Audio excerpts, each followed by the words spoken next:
اللہ تعالیٰ کی نافرمانی پہ اپنے آپ کو لگانے والے وہ بھی یہ امید باندھے بیٹھے ہیں کہ ان کو جنت میں داخل کیا جائے، گناہوں کو چھوڑنا پڑے گا،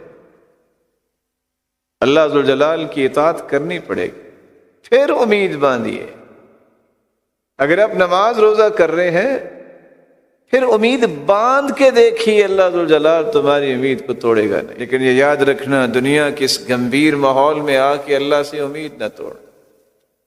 ادھر سے آواز آ رہی ہے کہ مہنگائی بہت ہو گئی، توبہ توبہ، ادھر سے رونا، ادھر سے دھونا، ادھر سے واویلا، ادھر سے شکوہ شکایت۔ 100 لوگوں کے پاس بیٹھو، 100 کے 100 لوگ یہی بول رہے ہوں گے۔ تو اللہ کے پیارے بندو، اگر مہنگائی ہوگی ہے تو تمہارا رب بھی غریب ہو گیا ہے، اور اگر یہ مسئلہ بن گیا ہے تو کیا وہ حی لا یموت، اس کی قدرت و طاقت میں فرق آ گیا ہے۔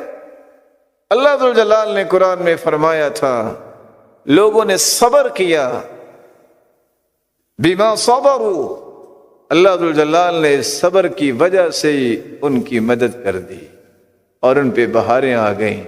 کسی نے اس آیت کی حقیقی شکل دیکھنی ہو تو دیکھیں، مسلمانوں نے تو اپنے ہی یاریاں نبھائیں، جو بیچارے ترستے تھے اور غم میں تھے وہ تو تھے ہی تھے، لیکن مسلمانوں نے جو کیا وہ آپ کے سامنے ہے۔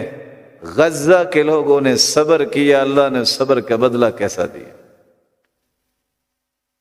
سوچ سکتا ہے کوئی کہ اگر جنگ کا ماحول ہو تو اتنا نقصان ہو؟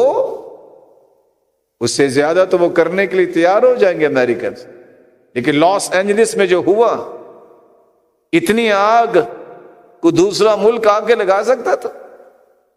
اور ثابت کیا اللہ ذوالجلال نے۔ تم رات کے اندھیر، رات کی تاریکی سے دھوکہ کھا کے کہتے ہو کہ دنیا کا کریٹر جو ہے وہ اللہ ذوالجلال نہیں ہے، کوئی بھی نہیں ہے۔ میں تمہیں بتاتا ہوں کو ہے کہ نہیں، پھر بتایا نا۔ اللہ ذوالجلال کی قدرت کو ٹھکرانے والا جو ہے، اسے پھر اللہ ذوالجلال اپنی قدرت دکھایا کرتے ہیں۔